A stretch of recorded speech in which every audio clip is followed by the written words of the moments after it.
Sinar. Assalamualaikum warahmatullahi wabarakatuh. Selamat siang, salam sejahtera untuk kita semua. Om Swastiastu, Namo Buddhaya, dan salam sehat untuk kita semua.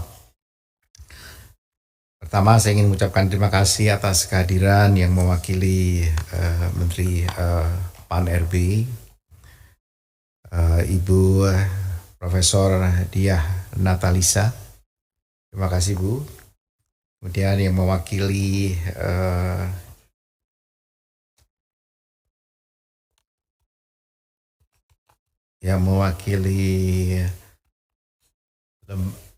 lembaga saksi dan perlindungan saksi dan korban, Pak Sekjen.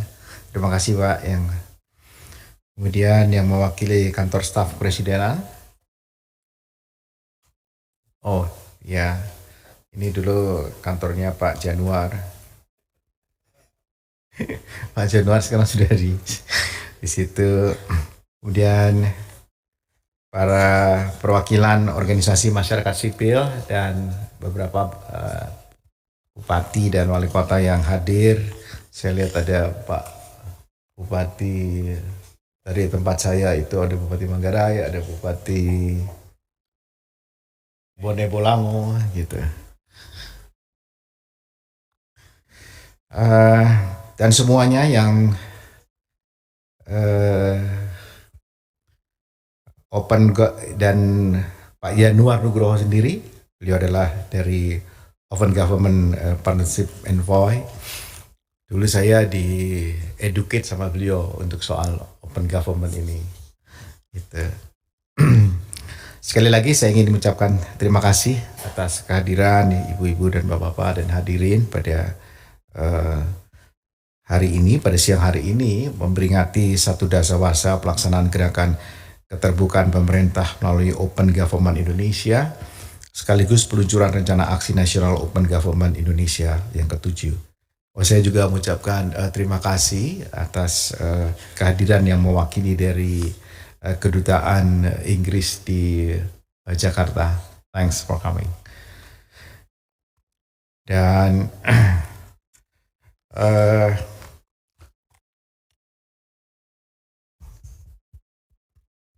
Indonesia selama 30 tahun terjebak di dalam apa yang disebut dengan middle income trap, dan kita baru saja masuk ke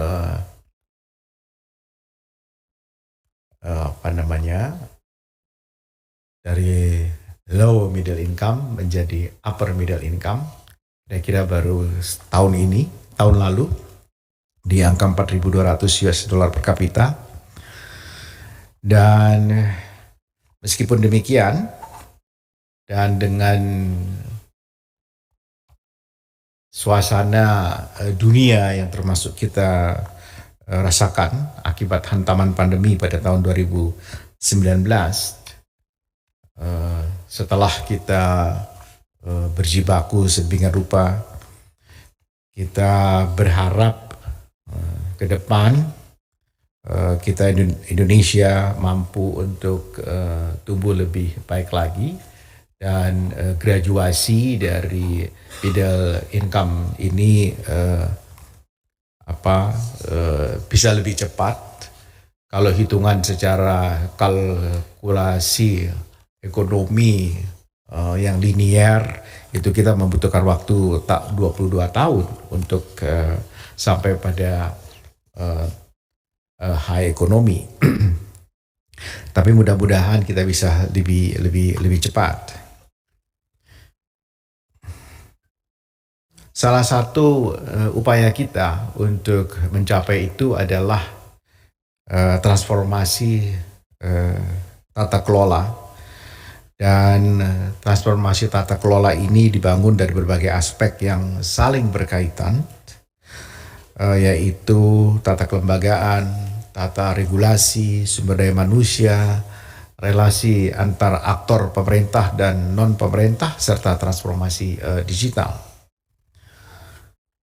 Kalau kita melihat pada beberapa capaian Indonesia pada indeks pembangunan global, kita memiliki modalitas yang setidak-tidaknya menempatkan kita berada. Selamat datang Pak Kepala LKPP di jalur yang tepat untuk bertransformasi.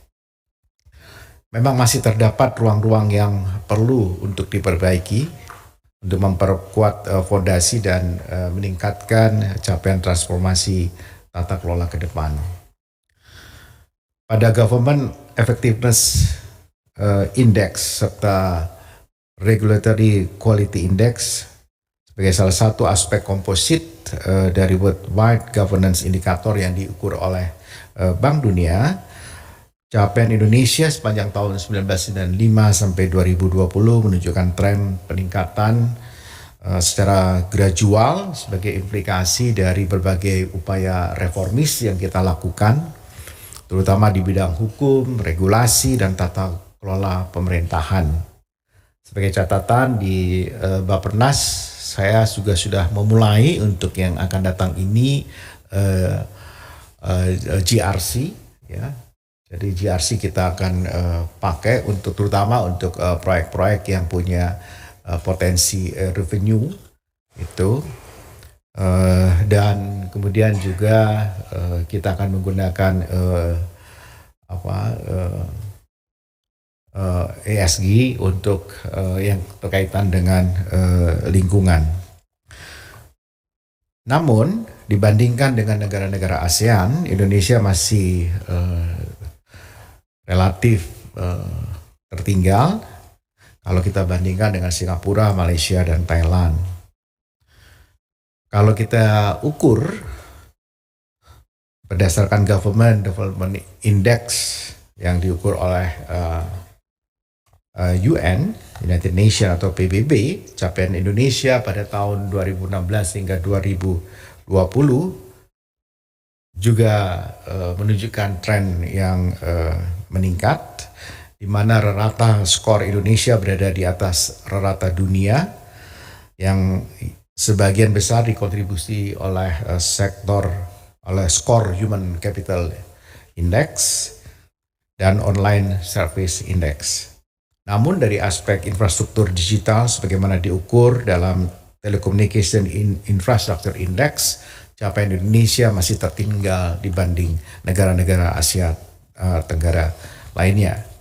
Kita sekarang sedang mendorong percepatan SPBE, sistem pemerintahan berdasarkan elektronik, dan mudah-mudahan dengan pusat data kita secara infrastruktur dan juga satu data Indonesia bisa terbentuk dalam waktu dekat, dan sekalipun satu data Indonesia portalnya sekarang sudah kita launching dan kita sudah mulai mengisinya dengan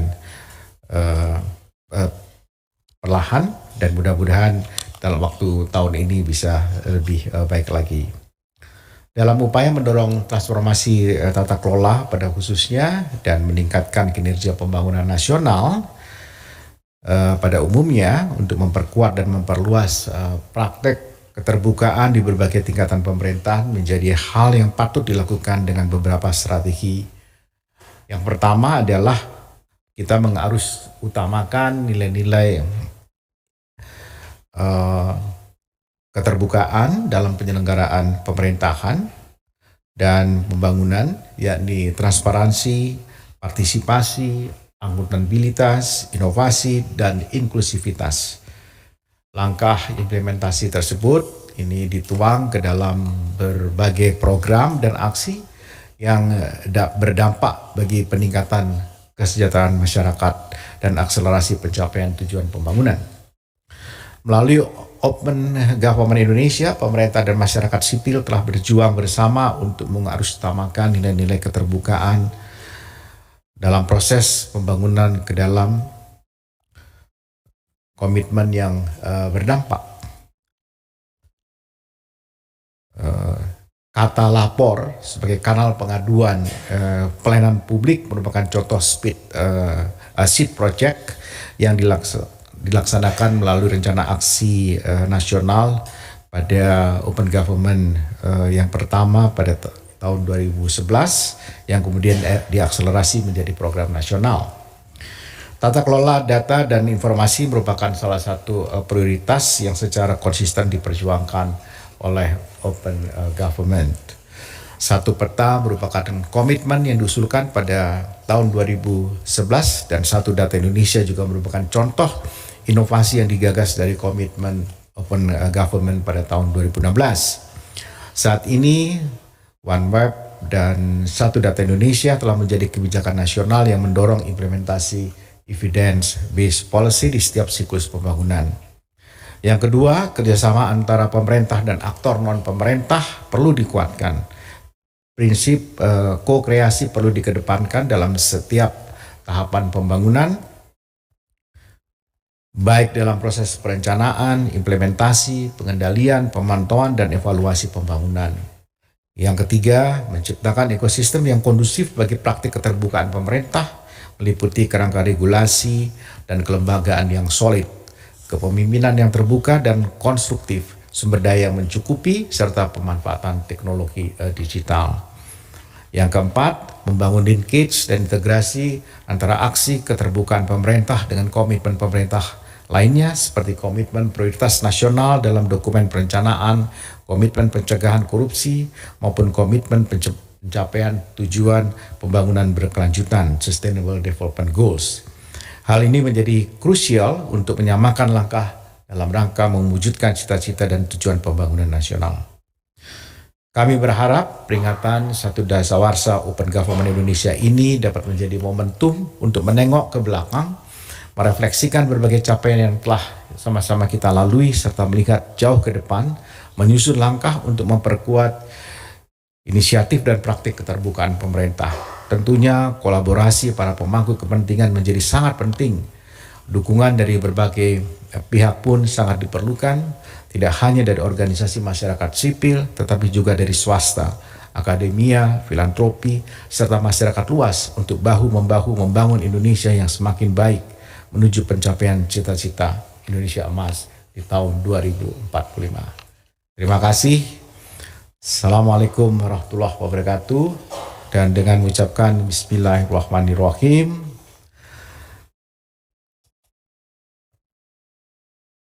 Satu Dasawarsa Open Government Indonesia dan dalam rangka launching rencana aksi nasional yang kedua, dengan seizin Anda semua, saya nyatakan kita mulai.